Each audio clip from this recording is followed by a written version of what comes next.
Next PDF of Emma Anglo-Eastern. Two identical conducting balls, suspended on nylon threads, come to rest with the threads making equal angles with the vertical if the ball A is. दो identical conducting balls हैं, similar है size में, nylon thread से उनको suspend कर दिया, freely suspend, equal angle बना रही है विद द सेंटर वर्टिकल। इसका मतलब क्या है, दोनों पॉजिटिवली चार्ज है, सेम मैग्नीट्यूड है, या पॉजिटिव नेगेटिव है, या क्या होगा, यानी कि अट्रैक्शन या रिपल्शन क्या होगी। अब देखो अट्रैक्शन हो रही होती तो दोनों पास में होती, इसका मतलब क्या हो रहा है, रिपल्शन हो रही है और विद द सेम एंगल हो रही है, इसका मतलब मैग्नीट्यूड भी दोनों का क्या होगा, सेम होगा। ठीक है, तो क्या आएगा यहाँ पे, दोनों की दोनों क्या है, सेम, जीरो एंगल, एंगल नहीं पूछा जा रहा है इसमें, सेम पोलैरिटी पूछा जा रहा है, चार्ज सेम, सिमिलर, दोनों पॉजिटिव पॉजिटिव। देखो नेगेटिव नेगेटिव का तो है ऑप्शन है ही नहीं, इसका मतलब क्या है, पॉजिटिव पॉजिटिव। हाँ जी, तो इसका मतलब सिमिलर पोलैरिटी होगी अमन, तो सिमिलर पोलैरिटी में नेगेटिव नेगेटिव तो है नहीं, तो पॉजिटिव पॉजिटिव और एंगल सेम है, इसीलिए मैग्नीट्यूड भी सेम होगा। Which of the following measured in the unit farad, voltage की क्या है, वोल्ट, करंट की ampere,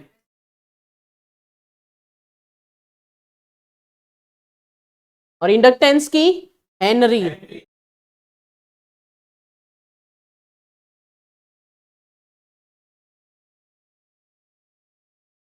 When two bodies at different temperatures are brought in contact, the heat flows naturally. हमेशा heat flow करती है from a higher temperature body to a lower temperature body, तो higher temperature to lower temperature. इसी तरीके से interview में पूछते हैं और क्वेश्चंस में भी आता है कि from where to where liquid और fluid flows, higher pressure to lower pressure. और वो ये भी पूछते हैं हाउ प्रेशर डिफरेंस क्रिएट, उसके कई रीजंस हो सकते हैं, टेम्परेचर डिफरेंस भी हो सकता है, डेंसिटी डिफरेंस भी हो सकता है, acceleration due to gravity difference भी हो सकता है। हाँ वो हाइट ही होगी, हाइट की वजह से जी वेरी करेगा। ठीक है, एरोप्लेन के केस में तो ये होगा velocity difference, Bernoulli's theorem, curved shape होती है उसकी।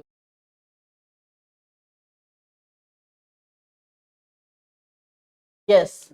Which of the following types of radiation has the highest frequency? मैं इलेक्ट्रोमैग्नेटिक वेव्स करवाया था, तो उसमें बेस्ड क्वेश्चंस क्या आते हैं, या तो तुमसे गिवन ऑप्शंस में से हाईएस्ट या लोएस्ट फ्रीक्वेंसी पूछ लेंगे, या वेवलेंथ पूछ लेंगे, या कोई हाँ या कोई यूज पूछ लेंगे। ठीक है, या ट्रांसवर्स नेचर है वो पूछ लेंगे। तो हाईएस्ट फ्रीक्वेंसी किनकी है, वैसे तो अगर सातों की बात करो तो गामा रेज की है, लेकिन गिवन ऑप्शंस में देखना है तो एक्स रेज की। वेलोसिटी वर्सेस टाइम ग्राफ है, identify the interval during which the object speed is increasing. देखो पहले कांस्टेंट स्पीड है, सिर्फ 5 मीटर पर सेकंड के साथ चल रहा है, फिर क्या हो गई, डिक्रीजिंग हो गई, 5 से 0 की तरफ आ रही है, फिर बिल्कुल ही 0 हो गई, मतलब फिर कांस्टेंट, इसका मतलब वो रेस्ट में था, फिर क्या हो रही है, इंक्रीजिंग। माइनस का मतलब है डायरेक्शन अपोजिट हो गई है, बट 0 टू फिर 5 की तरफ जा रही है, तो इंक्रीजिंग। बीसी में कहा हो रही है, वहां तो कम आई है, 5 मीटर पर सेकंड से 0 की तरफ आई तो इंक्रीज थोड़ा हुई। ठीक है ना, ये मीन पोजीशन क्या होती है, 0 होती है, ऊपर जाएगी तो इंक्रीज होगी, या फिर नीचे की तरफ। Minus sign indicates the direction, ये अपोजिट डायरेक्शन हो गई है। ठीक है, तो इंक्रीजिंग स्लोप कौन सी है, डीई, डी ऑप्शन। ठीक है ना, जब कांस्टेंट 0 टू मैग्नीट्यूड कितना आया, 0 टू 5 मीटर पर सेकंड हो गया मैग्नीट्यूड, तो इंक्रीजिंग हुई, माइनस वेलोसिटी को इंक्रीज करेगा, मतलब डायरेक्शन को। मतलब एक पीडीएफ में नहीं होंगी, ये कई सारी पीडीएफ है। During the refraction of a wave which of the following does not change. तो रिफ्रैक्शन में क्या चीज चेंज नहीं होती, ऑप्टिक्स में किया था हमने, फ्रीक्वेंसी चेंज नहीं होती, फ्रीक्वेंसी सेम रहती है। ये भेजेंगे तुम्हारे पास। रिफ्लेक्शन में सिर्फ इंटेंसिटी, हाँ, दोनों में ही कांस्टेंट रहेगा, ट्रांसफॉर्मर में भी कांस्टेंट रहेगा फिर NaHCO3, क्योंकि 10 वाटर मॉलिक्यूल्स। मैं कैसे याद रखूं, वॉशिंग सोडा मतलब कपड़े धोने में पानी ज्यादा लगता है, तो पानी ज्यादा में वाटर मॉलिक्यूल्स ज्यादा, तो 10 वाटर मॉलिक्यूल्स। तो किसी चीज के साथ अगर याद रखोगे फिर भूलते नहीं हो आप, कितना ही चाहिए कुछ भी हो जाए ना। CO3 वाले में, वॉशिंग सोडा में। How many joules of electrical energy are transmitted per second by 6 volt 0.5 ampere. Electrical energy का हमने फॉर्मूला किया था ना, पावर इंटू टाइम। तो पावर निकाल लोगे यहां से VI से, ठीक है, तो VI कितना गिवन है, 6 इंटू 0.5 और इंटू टी, पर यहां पे निकालना है ऑप्शंस के हिसाब से। देखो तो इलेक्ट्रिकल एनर्जी पर सेकंड दे रखा है, इसका मतलब टाइम को यहां ले आओगे तो electrical energy upon time is equal to सिर्फ पावर रह जाएगा। तो कितना आया, V और I गिवन है, उनको मल्टीप्लाई कर दो, कितना आएगा 3। तो 3 जूल पर सेकंड, ठीक है। The lower most layer of earth atmosphere are nearest to the earth surface is troposphere. जो सबसे नीचे वाली लेयर होती है एटमोस्फेयर की, वो कौन सी है, ट्रोपोस्फेयर है।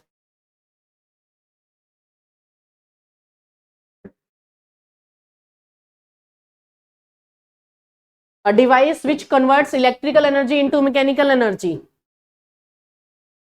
इलेक्ट्रिकल को मैकेनिकल में, मोटर। ऐसे याद रखो ना, मोटर में क्या करते हो, पहले तो प्लग लगाना पड़ता है तो वो चलती है, वो पानी को ऊपर चढ़ाती है। तो electrical energy converted into mechanical energy. तो मैकेनिकल जनरेटर मैकेनिकल एनर्जी को इलेक्ट्रिकल में कन्वर्ट करता है, ठीक है। जनरेटर करेगा मैकेनिकल एनर्जी को इलेक्ट्रिकल एनर्जी में, और मोटर करेगी इलेक्ट्रिकल एनर्जी को मैकेनिकल एनर्जी, ठीक है। The principle of generator is electromagnetic induction, mutual induction, ठीक है। When rectangular coil, we call it armature. When rectangular armature is kept in between magnetic poles, it cut the magnetic flux, यानी कि magnetic flux changes, due to it EMF is induced in that rectangular coil। तो mechanical energy घूमने से magnetic flux change हुआ, और जिसकी वजह से EMI की वजह से EMF इंड्यूस होगी कॉइल में, तो mechanical energy is converted into electrical energy. और मोटर में होता है when a current carrying conductor is placed in a magnetic field it experiences force. तो वो जो रेक्टेंगुलर कॉइल है उसको मैग्नेटिक फील्ड में, मैग्नेटिक पोल्स के बीच में रखा जाता है, इट एक्सपीरियंसेस फोर्स, यानी कि टॉर्क जनरेट होगा, जिसकी वजह से वो रोटेट करेगा, यानी कि मूव करेगा। तो electrical energy is converted into mechanical energy by the motor.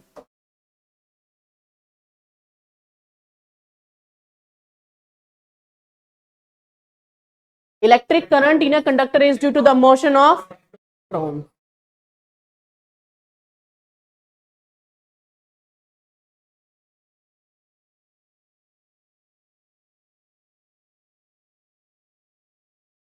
The view of stage for a short man standing amidst a crowd is blocked by tall people all around. Which of the following instruments will be useful for him to see beyond the tall people without changing his position? Periscope, ठीक है। Periscope एक instrument होता है जो दूर तक की चीजें दिखा सकता है, हाइट तक की। टेलीस्कोप तो बहुत, जो प्लैनेट्स वगैरह होते हैं, एस्ट्रोनॉमिकल ऑब्जेक्ट्स को दिखाने के लिए यूज होता है, बहुत दूर तक के ऑब्जेक्ट्स को। पर पेरिस्कोप होता है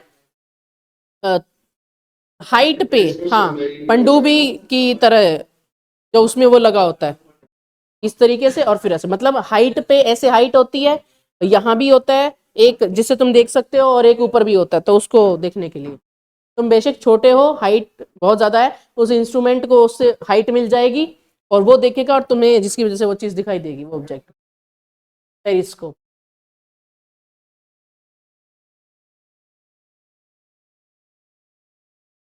हॉकी वाला भी हमने कर लिया था, जस्ट बिफोर हिट वाला, सही है ना? नहीं, अलग है। The amount of force needed to keep a 0.1 kg hockey puck moving with a constant speed of 5 metre पर सेकेंड। अगर एक ऑब्जेक्ट 5 मीटर पर सेकेंड से चल रहा है, जो हॉकी स्टिक चल रही है, तो वो उसको मोशन में रखने के लिए कितनी फोर्स चाहिए होगी? 0। जब हमने काइनेमेटिक्स किया था तो एक कंसेप्ट किया था, अगर कोई ऑब्जेक्ट यूनिफॉर्म मोशन में है, उसी में रहेगा, उसमें किसी भी फोर्स की जरूरत नहीं है। फर्स्ट लॉ में भी ये किया था न्यूटन्स के। तो जब कोई ऑब्जेक्ट यूनिफॉर्म वेलोसिटी के साथ चल रहा है तो no force is required to keep that object in motion. तो फोर्स क्या आएगी यहाँ पे? 0 न्यूटन। फोर्स रिक्वायर्ड होती है टू चेंज इट्स वेलोसिटी, चाहे वो इंक्रीज करनी हो या डिक्रीज, स्पीड को इंक्रीज या डिक्रीज करना हो, शेप या साइज को चेंज करना हो तो फोर्स की जरूरत होती है। लेकिन अगर वो पहले से ही यूनिफॉर्म वेलोसिटी के साथ मूव कर रहा है तो उसमें कोई भी फोर्स की रिक्वायरमेंट नहीं होती। ठीक है ना? ये वाली चीज हमने काइनेमेटिक्स में की थी।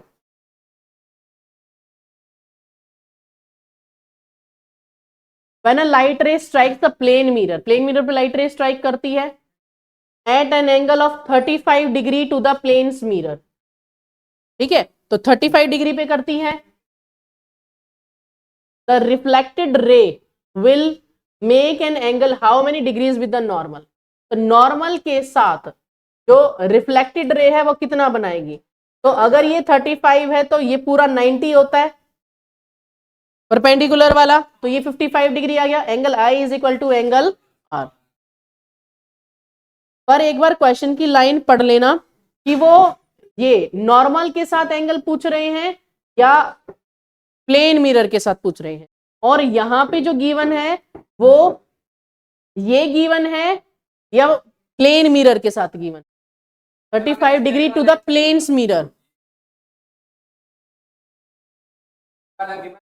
पहले तो शुरू से स्टेटमेंट पढ़ना कि जैसे यहां पे गिवन है 35 degree with the plane mirror, तो इसका मतलब एंगल आई 55 आया, एंगल आर भी 55 डिग्री हो जाएगा। अगर वो कहे कि जो इंसिडेंट रे है वो नॉर्मल के साथ एंगल बना रही है 35, तो फिर एंगल आर 35 हो जाएगा। तो एक बार स्टेटमेंट पढ़ लेना कि एंगल मिरर के साथ दे रखा है या नॉर्मल के साथ दे रखा है। A very high frequency radio station transmits on a frequency of 100 megahertz। Frequency कितनी गिवन है? 100 मेगाहर्ट्ज। मेगा में कितना होता है? 10 raise to power 6। 10 raise to power 6 होता है मेगा में। तो 100 ये है, तो 2 0 ये, और मेगा की 6 कितना आ गया? 10 रेज टू पावर 8 हर्ट्ज। तो फ्रीक्वेंसी इतनी गिवन है। If the speed of radio waves is इतना, लाइट की स्पीड या रेडियो वेव्स की स्पीड दे दी 3 इंटू 10 रेज टू पावर 8 मीटर पर सेकेंड। वेवलेंथ पूछिए, सेम वही formula, v is equal to nu lambda. तो यहां से लैम्डा निकाल लो, 10 raise to power 10 raise to power 8 से कैंसिल आउट हो जाएगा, लैम्डा आएगा 3 मीटर। वेवलेंथ कितनी आ जाएगी? 3 मीटर। हो गया?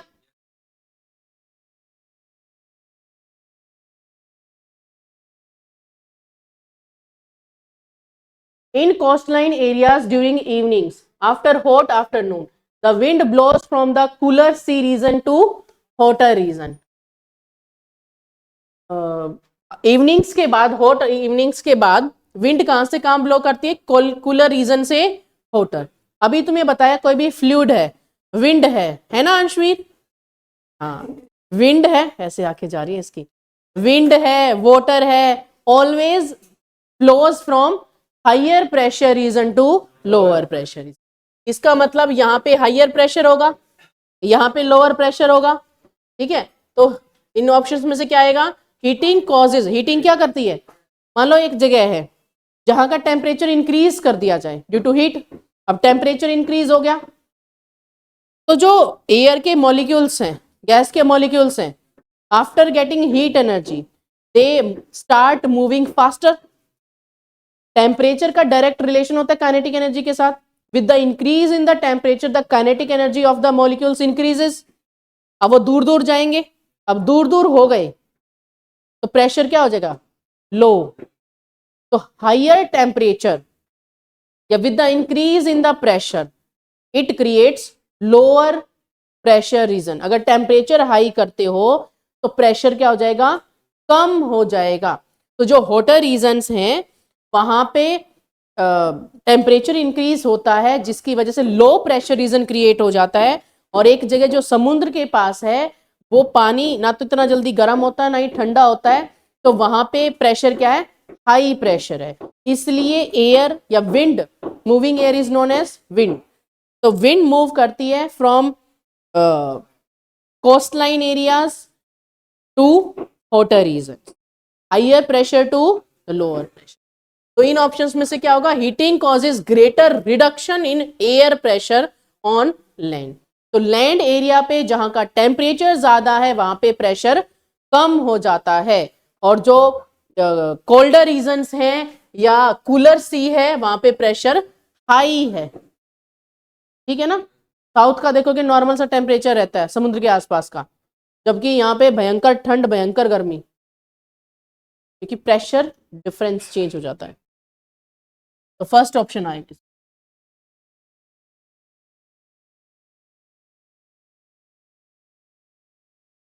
What is the maximum power in kilowatts of the appliances that can be connected safely to 13 ampere 230 volt main socket?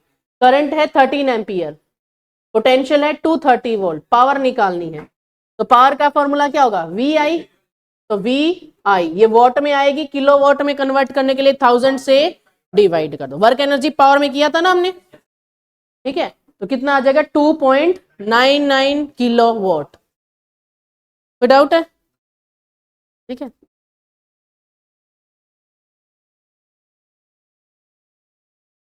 ये वही एंटी क्लॉकवाइज गियर वाला।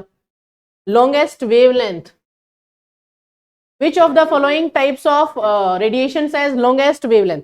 कलर्स में से रेड की है, पर इनमें से ईएम वेव्स में से रेडियो वेव्स की, रेडियो की फ्रीक्वेंसी कम है। कैसे याद करते हैं, रेडियो को टर्न ऑन करते हो तो रेडियो की फ्रीक्वेंसी सबसे कम, फिर आगे बढ़ते रहते फ्रीक्वेंसी इंक्रीज होती रहती है। हाँ, रेडियो वेव्स की फ्रीक्वेंसी कम है और वेवलेंथ सबसे ज्यादा। तो लॉन्गेस्ट वेवलेंथ किसकी है? हाँ, radio waves is the correct answer.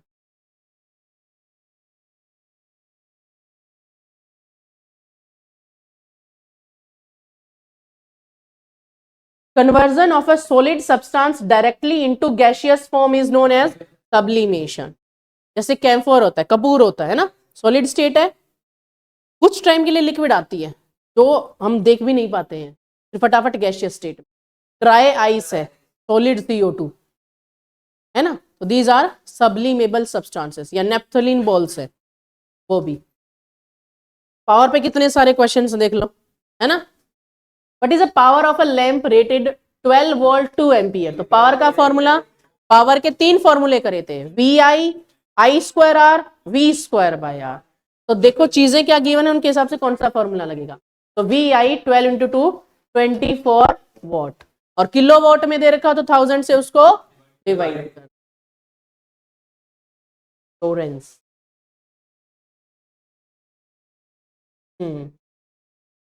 When two resistors R1 and R2 are connected in a circuit in parallel, the net resistance, अब पैरेलल में रेजिस्टेंस क्या होता है, 1/R1 प्लस 1/R2। ठीक है, और इसको रेसिप्रोकल करना मत भूलना। तो ऊपर मल्टीप्लाई, नीचे एडिशन। तो R1 R2 upon R1 plus R2। तो कौन सा ऑप्शन आएगा, डी ऑप्शन। यही होता है ना बेटा, ठीक है, ऊपर मल्टीप्लाई नीचे एडिशन। पोजीशन पे हाइट 0 है, मतलब कौन सी एनर्जी 0 होगी, हाइट मतलब डिस्प्लेसमेंट। यहां पे जब SHM करोगे तो देखोगे हाँ, जब SHM होता है तो साइन वेव बनती है या कॉस वेव भी बन सकती है। तो मान लो साइन वेव बन रही है तो मीन पोजीशन पे डिस्प्लेसमेंट 0 होगी। डिस्प्लेसमेंट हम इस एक्सिस में देख रहे हैं, एक्स में भी देख सकते हैं, वाई में भी देख सकते हैं। एक्स में यहां रिप्रेजेंट करोगे वेव ऐसे चलेगी, वाई में देखोगे तो डिस्प्लेसमेंट वाई में होगी, वेव ऐसे चलेगी, ये साइन वेव है। तो डिस्प्लेसमेंट होगी यहाँ ये होगी डिस्प्लेसमेंट। डिस्प्लेसमेंट की इक्वेशन होती है y is equal to r sine omega t. कल एक क्वेश्चन भी किया था हमने y is equal to r वाला, है ना, 1.41 वाला। तो मीन पोजीशन पे डिस्प्लेसमेंट बिल्कुल ही जीरो हो जाती है ना। तो डिस्प्लेसमेंट जीरो, और वैसे तो इसमें थोड़ी इक्वेशंस थोड़ी सी अलग है, पर जब हमने काइनेटिक एनर्जी और पोटेंशियल एनर्जी करा था वर्क एनर्जी पावर में, तो उसमें क्या किया था, पोटेंशियल एनर्जी का फॉर्मूला क्या था, mgh। जितना ज्यादा हाइट होगी उतना ही पोटेंशियल एनर्जी ज्यादा होगी। तो मीन पोजीशन से जितना हाइट ज्यादा होगी उतना पोटेंशियल एनर्जी मैक्सिमम होगी, है ना। तो पोटेंशियल एनर्जी मैक्सिमम है एट एक्सट्रीम पोजीशंस, यहां पे या यहां पे पोटेंशियल एनर्जी मैक्सिमम होगी। लेकिन सेंटर में क्या होगा, हाँ, वेलोसिटी हाई होती है, क्योंकि शुरू में आप एक फोर्स लगा के उसको स्टार्ट करते हो, फोर्स लगती है, वो मैक्सिमम कवर करता है, फिर वो रुक जाता है, तो रिस्टोरिंग फोर्स उसको वापस लेकर आती है। जैसे स्प्रिंग को आप खींच रहे हो, रिफॉर्मिंग फोर्स लगाई, उसने डिस्प्लेसमेंट करी, जैसे ही आप छोड़ देते हो रिस्टोरिंग फोर्स उसको वापस लेकर आती है। लेकिन स्प्रिंग आती है एकदम तो नहीं रुकता, वो फिर डिस्प्लेसमेंट करता है, फिर वापस आता है, फिर डिस्प्लेसमेंट करता है, फिर वापस आता है। तो जैसे ही वो यहां आता है वेलोसिटी इतनी हाई हो जाती है कि वो यहां रुकता नहीं है, फिर डिस्प्लेसमेंट करने निकल जाता है ना। तो वेलोसिटी मीन पोजीशन पे मैक्सिमम होती है। जब एसएचएम करोगे तो देखोगे मीन पोजीशन पे वेलोसिटी मैक्सिमम होती है। तो मैक्सिमम काइनेटिक एनर्जी होगी कहां पे, वेलोसिटी मतलब हाफ mv²। तो काइनेटिक एनर्जी मैक्सिमम होती है यहां पे, और पोटेंशियल एनर्जी होती है एक्सट्रीम्स पे। तो ये पूछा गया potential energy of the pendulum Bob is, potential energy कहां मैक्सिमम होगी, ए और सी पे। पोटेंशियल पूछा गया है ना, तो ए एंड सी। बात समझ में आई। In mercury thermometer the mercury level in the graduated tube marks the prevailing temperature of mercury in the tube is caused due to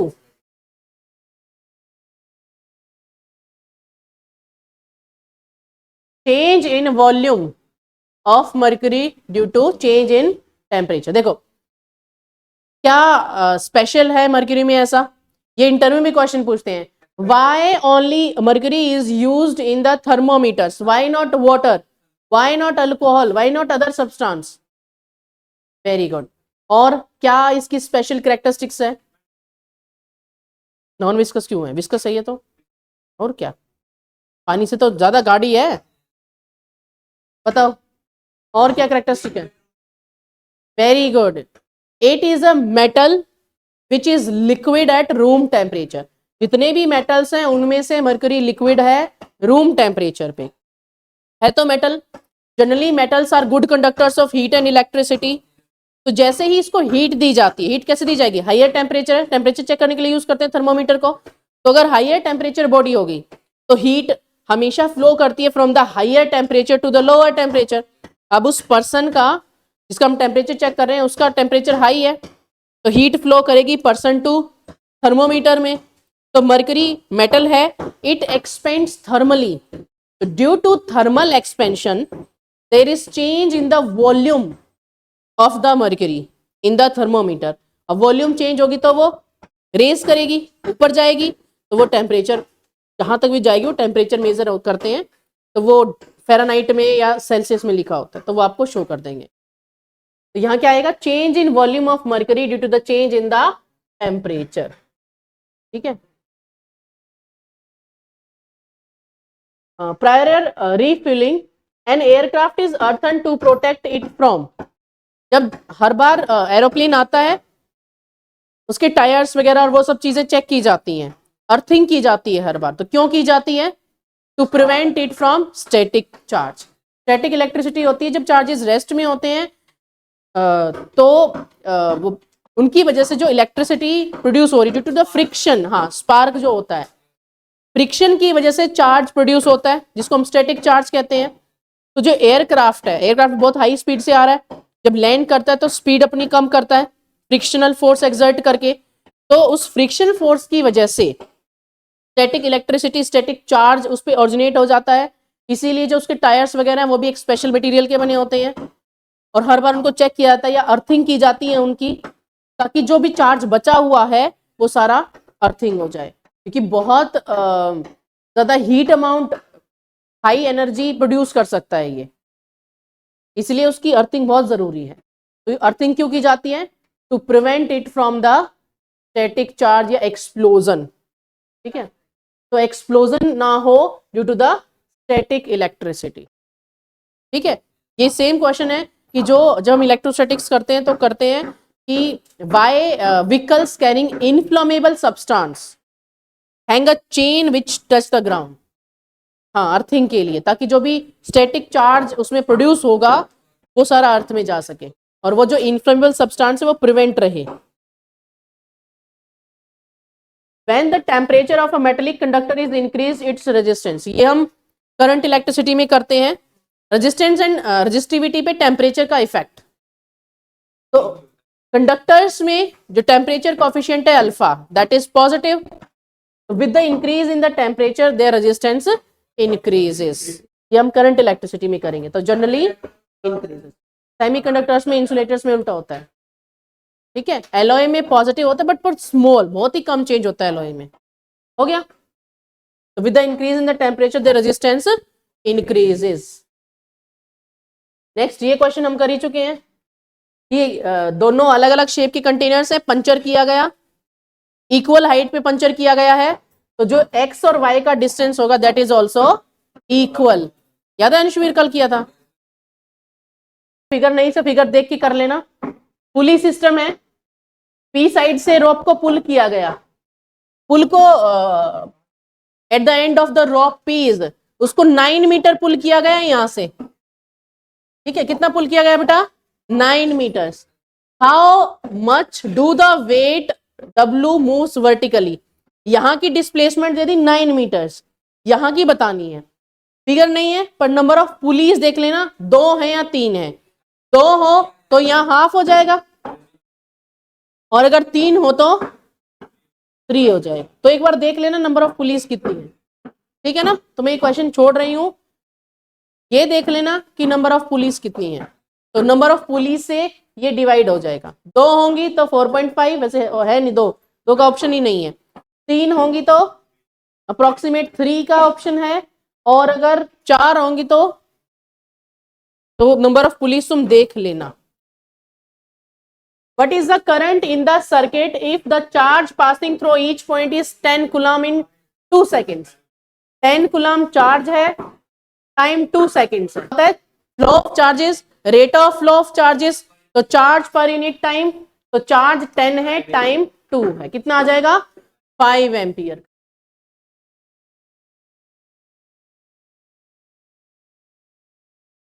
next, 2 bimetallic strips. Bimetallic strips देखी है? बायोमेटेलिक स्ट्रिप्स होती हैं, 2 metal की strips आपस में join होती हैं। जब उनको हीट किया जाता है दे एक्सपेंड थर्मली, थर्मल एक्सपेंशन होता है। किस और कैसे होती है?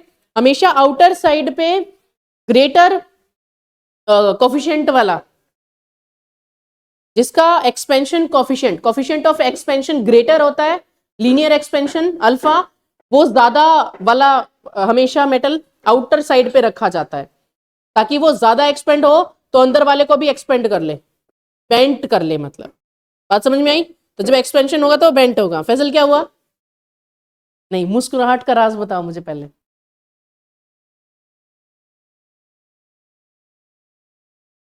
ठीक है, तो जब एक्सपेंशन होगा तो यहाँ पे आयरन और कॉपर है, ये करंट इलेक्ट्रिसिटी में भी करते हैं और ये थर्मोडायनेमिक्स में भी करते हैं, थर्मल एक्सपेंशन वाला। तो आयरन और कॉपर है, ज्वाइन किया गया टुगेदर, तो कौन ज्यादा एक्सपेंड होगा? जो आउटर है। तो फिगर में आउटर देख लेना कौन सा है, ऊपर वाली साइड पे कौन सा है। ठीक है, क्योंकि उसका अल्फा ज्यादा होता है, अल्फा ग्रेटर होगा, outer metal that will bend more, तो वो देख लेना कौन सा होगा। तो वैसे कॉपर होगा, क्योंकि कॉपर का जो अल्फा होता है it is good conductor of heat, in fact best conductor of heat, तो ये ज्यादा एक्सपेंड होगा। पर एक बार कंफर्म